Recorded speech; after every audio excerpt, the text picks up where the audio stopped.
Why did the NFL keep supporting everything even with all the mess in the media? Maybe it's all about that extra money they found. Then suddenly these young kids showed up. I have no idea where they came from. I sat next to one child, and that child sat next to Beyoncé. So I hear Bey say something like, "I'm not going to lie."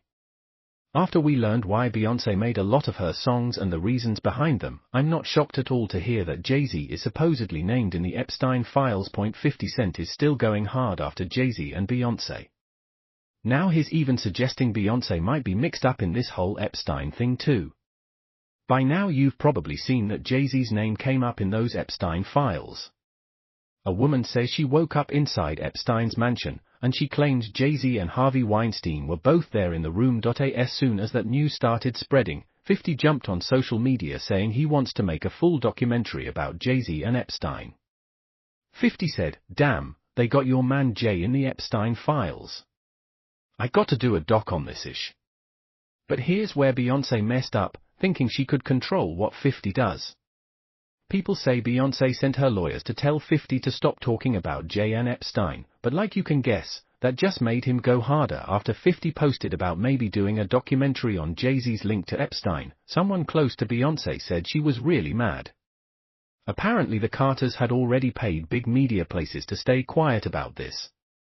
Even the Shade Room quietly took down their post about Jay being named in the Epstein files, and check this, TMZ, People, US Weekly, Complex, Billboard, none of those places covered the story at all.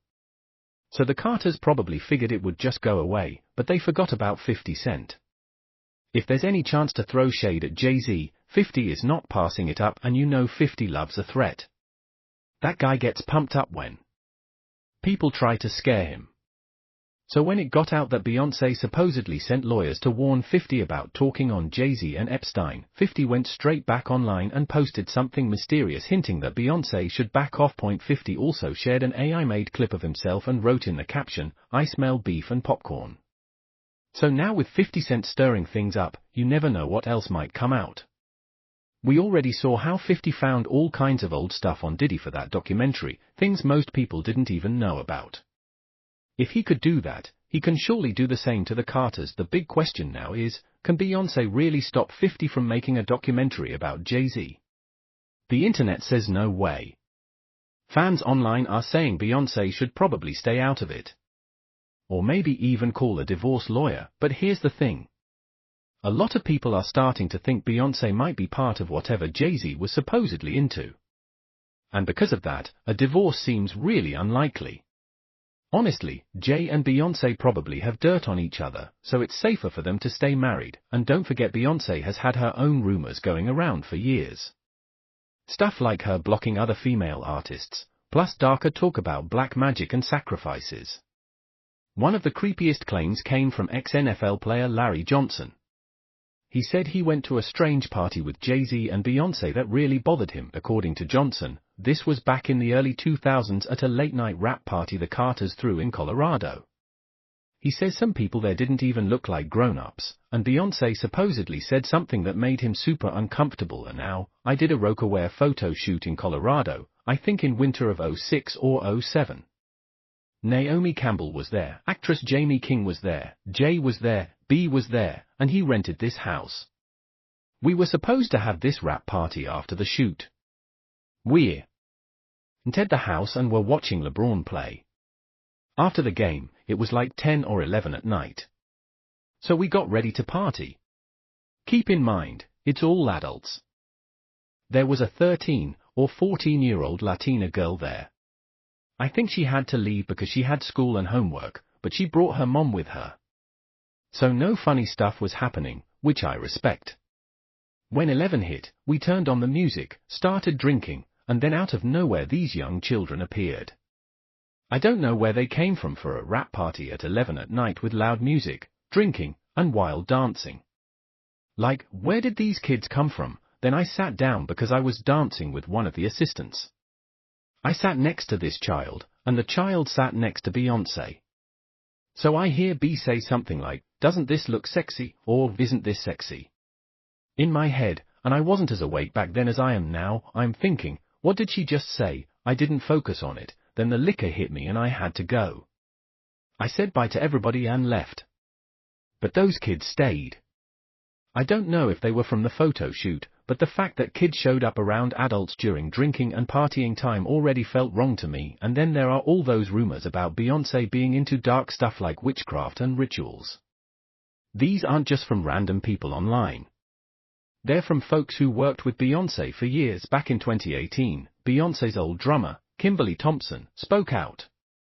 She accused her of doing what she called extreme witchcraft. It wasn't just talk. Kimberly even filed for a restraining order against Beyoncé. This has been going on since 2006, and it's just gotten worse and worse. For a long time I put this person on a pedestal. I loved them. I'd send emails, post happy birthday publicly and all that. And the whole time this person was casting spells and manipulating me, controlling my jobs, my relationships, just everything. But Kimberly isn't the only one saying stuff like this. More lately, Beyoncé's former dance captain, Ashley Everett, was caught liking me shady posts and comments. One post said when people listen to Beyoncé, they don't know they're entertaining demons. It gets darker. Another ex-dancer, Kadia Sherry, who worked on the Formation video and the 2016 Super Bowl show, posted some wild claims on Instagram. She called Beyoncé a witch and even said she supposedly wished something bad on her child. Kadia wrote, "Are you effing serious?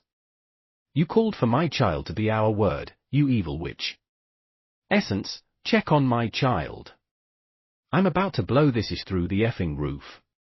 That post disappeared from Kadia's page fast. Most people wouldn't have known if Tasha K hadn't saved screenshots and shared them on X, then explained it on her YouTube. Beyoncé is getting accused again of black magic. Here's what I'm saying, everybody ain't lying. I spent like a week researching the people connected, and they're all tied to some kind of black magic or witchcraft. This is her ex-dancer, and we remember the ex-drummer we called crazy too. We have her interview. You'll remember her? She said Beyoncé was using witchcraft and all that. It always pops up right when she's about to drop a new album. I know Beyoncé's a witch. I saw the Lemonade visuals. I saw it. I said, this is dark. Now let me be clear. These are all just allegations. Nobody is saying it's proven fact. But when you hear the same kinds of stories about the same person from different people, you start wondering, when does coincidence stop being coincidence and start looking like a pattern? 1 rumor, you can ignore. 2, maybe. But when similar stuff keeps coming from people who were really close inside, that's when everyone starts paying attention and asking real questions. And then there's this other side people hate talking about. The idea that Jay-Z and Beyoncé might not really be the ones in charge. Let's be real, no matter how rich or famous these stars are, there are people behind the scenes with way more money and power pulling strings. Remember when Kanye said Beyoncé and Jay-Z are just controlled puppets?